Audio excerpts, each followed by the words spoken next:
வணக்கம். ஆகாஷ்வாணி புதுச்சேரி செய்தி அறிக்கை வாசிப்பவர் நாராயணசாமி. பிரதமர் திரு நரேந்திர மோடி இன்று அஸ்ஸாம் மாநிலம் குவஹாத்தி விமான நிலையத்திலிருந்து அசாரா வரை நடைபெற்ற சாலை பவனியில் பங்கேற்றார். 4 கிலோமீட்டர் தூரத்திற்கு நடைபெற்ற இந்த சாலை பவனியில் பெரும் திரளான மக்கள் சாலை ஓரங்களில் பெரும் ஆரவாரங்களுடன் பிரதமரை வரவேற்றனர். குவஹாத்தியில் உள்ள அர்ஜுன் போகேஸ்வர் பருவா விளையாட்டு வளாகத்தில் பாரம்பரிய போடோ கலாச்சார நிகழ்ச்சியான பகுரும்பா தவு 2026இல் பிரதமர் பங்கேற்றார். இந்த பயணத்தின் போது பல்வேறு வளர்ச்சி திட்டங்களுக்கு அடிக்கல் நாட்டுவதுடன் 2 புதிய அம்ருத் பாரத் எக்ஸ்பிரஸ் ரயில்களையும் அவர் கொடியசைத்து தொடக்கி வைக்கிறார்.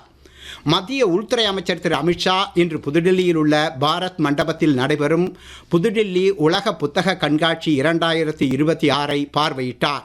பல்வேறு அரங்குகளை பார்வையிட்ட அவர் பதிப்பாளர்கள், எழுத்தாளர்கள் மற்றும் பார்வையாளர்களுடன் கலந்துரையாடினார். இந்நிகழ்ச்சியில் கல்வி அமைச்சர் திரு தர்மேந்திர பிரதானுடன் பங்கேற்றார். இந்த உலக புத்தக கண்காட்சியின் 53வது புத்தக திருவிழா நாளை நிறைவடைய உள்ளது.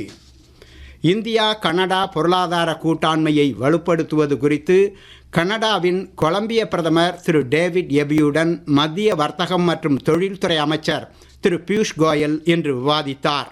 இரு நாடுகளுக்கு இடையேயான கனிமங்கள், வர்த்தகம், உற்பத்தி, எரிசக்தி, தொழில்நுட்பம், கல்வி, பாதுகாப்பு மற்றும் கண்டுபிடிப்பு போன்ற துறைகளில் ஒத்துழைப்பு குறித்து விவாதித்ததாக திரு பியூஷ் கோயல் தமது சமூக ஊடக பதிவில் குறிப்பிட்டுள்ளார். இதன் மூலம் இரு நாடுகளுக்கும் இடையேயான உறவுகள் மேம்பட உதவிகரமாக இருக்கும் என்றும் தாம் நம்புவதாக கூறினார். இந்திய கடற்படையின் INS deer, INS Shardul, INS Sujatha மற்றும் இந்திய கடலோர காவல்படை கப்பலான சாரதி ஆகியவை இம்மாதம் 15ஆம் தேதி சிங்கப்பூரில் உள்ள சாங்கி கடற்படை தளத்தை சென்றடைந்தது. தென்கிழக்கு இந்திய பெருங்கடல் பிராந்தியத்தின் இந்த படைப்பிரிவு பயிற்சியில் ஈடுபட்டுள்ளதாக பாதுகாப்பு அமைச்சகம் தெரிவித்துள்ளது. இந்த பயணத்தின் போது இந்திய கடற்படை மற்றும் சிங்கப்பூர் கடற்படை வீரர்கள் திறன் மேம்பாடு மற்றும் கடல்சார் ஒத்துழைப்பை மேம்படுத்துவதை நோக்கமாக கொண்ட பல துறைமுக நடவடிக்கைகள் மற்றும் தொழில்முறை தொடர்புகளில் ஈடுபடுவார்கள் என்று அமைச்சகம் தெரிவித்துள்ளது.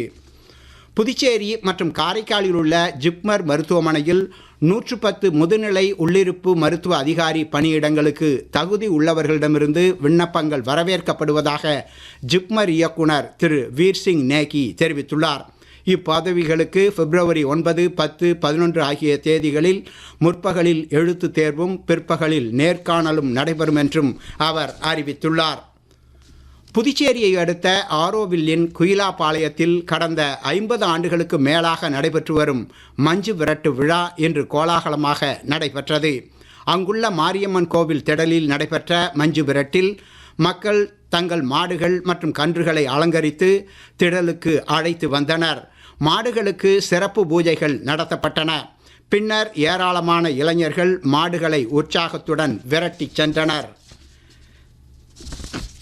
உத்தரப்பிரதேசத்தின் பிஜ்னூரில் உள்ள நதி மற்றும் கழிமுக டால்பின்களின் கணக்கெடுப்பு இன்று தொடங்கியுள்ளது. டால்பின் திட்டத்தின் கீழ் 2 கட்டங்களாக இந்த கணக்கெடுப்பு நடத்தப்படும் என்று சுற்றுச்சூழல், வனம் மற்றும் பருவநிலை மாற்ற அமைச்சகம் தெரிவித்துள்ளது.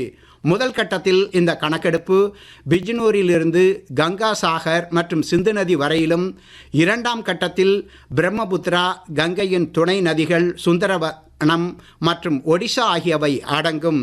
சிந்து நதி டால்பின் மற்றும் ஐராவதி டால்பின்களின் நிலையையும், வாழ்விட நிலை, அச்சுறுத்தல்கள் மற்றும் பாதுகாப்பு முன்னுரிமை விலங்கினங்களையும் இந்த கணக்கெடுப்பு மதிப்பிடும் என அமைச்சகம் தெரிவித்துள்ளது. இத்துடன் இந்த செய்தி அறிக்கை நிறைவு பெறுகிறது. வணக்கம்.